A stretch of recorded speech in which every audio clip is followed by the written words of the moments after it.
couple of weeks ago, I turned 18. And for a lot of people, you know, turning 18 is really worth celebrating because you can finally get your license and drink legally and vote in elections and, you know, be legally responsible for yourself. But there's also a lot of symbolic value in turning 18 since you're now considered as an adult. But in reality, and personally for me as a Norwegian citizen, there's not really a lot of difference between me now and me 2 weeks ago. And honestly, there's not really too much of a difference in me now than there was 10 years ago either. However, what if 10 years from now, I would not only have the responsibility of being a mother and taking care of a child, but also be a grandmother? This is definitely unthinkable for me. And I imagine myself just establishing a steady economy and a good job, and not taking care of both a child and a grandchild 10 years from now. However, while attending the Global Finance Facilities event with Bill and Melinda Gates Foundation last week, I got to meet a girl named Christina at the age of 28 from Malawi. Such a nice girl, by the way. We had lots of laughs. And the story that she told me really stuck with me. And it was this. Her sister, who she's apparently pretty close with, gave birth to a girl 13 years ago. The girl her sister gave birth to was never well informed about the consequences of sexual intercourse. And this is a consequence of a bad healthcare system that in principle should provide information about this.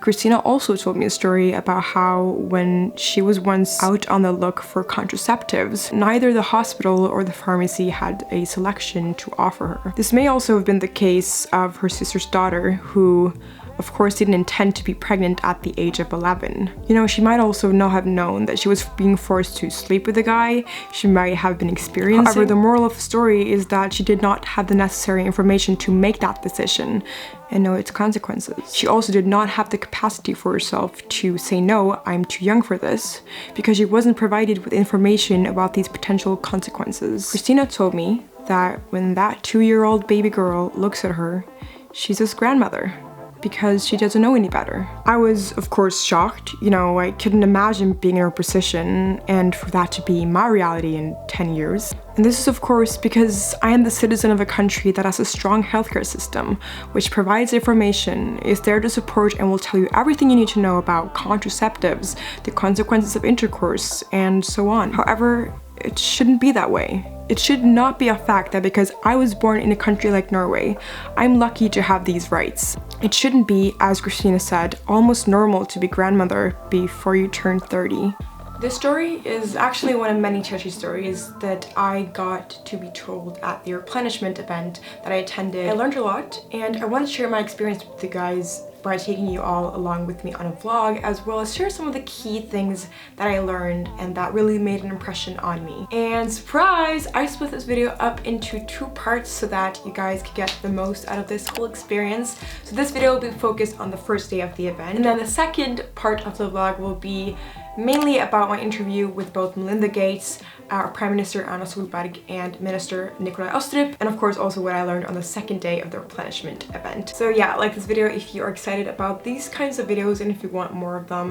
And also make sure to subscribe so that you can be the first person to watch me interview both Melinda Gates and Erna Solberg about, for example, what the worst thing about women's rights all around the world is today. Alright, I think that's all. Without further ado, let's get right ahead and get into this video.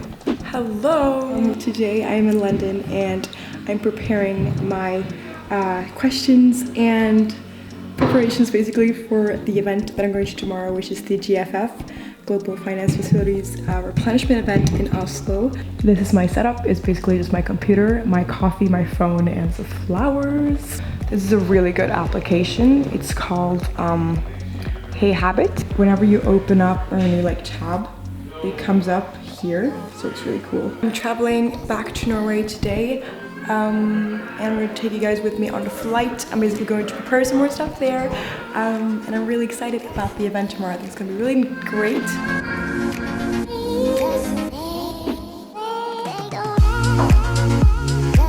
Good morning. I just woke up. Basically, the meaning behind this whole event is to inform people how the Global Finance Facilities financial model can help countries such as Norway invest and finance poor countries' health of women, children, and adolescents. It's a formal event, so I'm gonna get dressed and glammed up a little bit, and I'll see you guys later.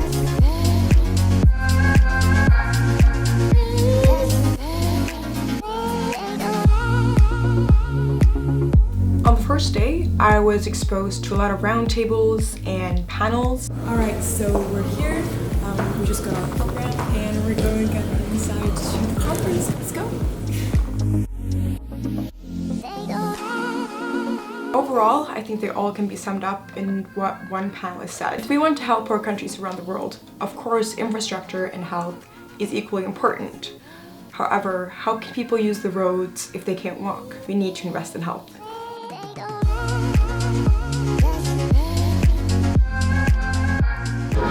Alright, so what's been happening now is that we've attended the event for a couple of hours and we're just going around interviewing a couple of people that are talking today and have a lot of knowledge. Today is basically consisting of a couple of panels and roundtables, people holding a few presentations, and then tomorrow is going to be, I think, more like a presentation and people pledging and stuff like that.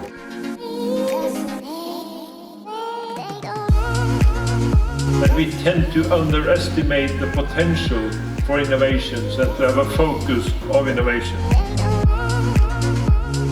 I was really lucky to get to interview so many interesting people, and the answer I got to a lot of my questions really made me question, you know, as a citizen of a country that has a free healthcare system and provides information about everything from periods to contraceptives and gives help during pregnancy, take for granted. We brought this jar of questions and we let everyone who we interviewed pick a question out of this little jar and answer it, and we got a lot of really good answers. Are you ready for the questions? I think so. Okay, here you let go. us see. The issue that's being discussed here, which is around maternal mortality, is one of the priorities because there is no reason why someone should lose their life while giving a life. Exactly. I've lived in Uganda, I've lived in Indonesia, and I've seen examples on how you have to pay out of your own pocket, even to have the most basic consultancy during pregnancy, for example. How do we make sure that that 11-year-old girl is not forced into early child marriage, doesn't give birth at such an age? How do we make sure that she grows a healthy life to be able to make informed decisions in the future? My niece gave birth at the age of 11 years old. She didn't have the necessary information or the capacity for herself to make a decision and say, no, I'm too young for this. There was one point that I was looking for, excuse me to say, but I was looking for contraception. As a woman, everyone has a right to select, to make a selection of what you want. Going to the hospital, they didn't have any kind of contraceptive at all. So what do I do as a young person? I'm trying to make an informed decision. Say I want to take care of my health, I don't want to get pregnant, but I was forced into a situation where I had no other choice. So I think overall what I took from the day one of the Replenishment event was that there's still not a good enough healthcare system that provides information about pregnancy, and this includes guidelines for a safe pregnancy, but also contraceptives, and that there should be a wide selection of these available for women to choose, as well as consultancy during pregnancy. It shouldn't be a fact that because I was born in a country like Norway, I should have rights to these privileges. Countries that have these privileges, such as Norway, and organizations require engagement to be aware of these matters so that they can help develop better healthcare systems for countries in struggle. You know, you can sign petitions, you can send emails to your decision makers, you can tweet to ministers. Politicians need to hear from us, and they need to hear from us that we care about these issues, whether it's healthcare at home, but also abroad, that everybody can have a healthy life. Young people need to be heard, basically. Yes, exactly. So I think that that was mainly what I took from the first day of the event. Get excited about the part 2 of this vlog, which will be coming out in like 2 or 3 days, which is really exciting. Make sure to subscribe to see that, and I will see you guys then. Bye! Oh, and now go engage yourselves.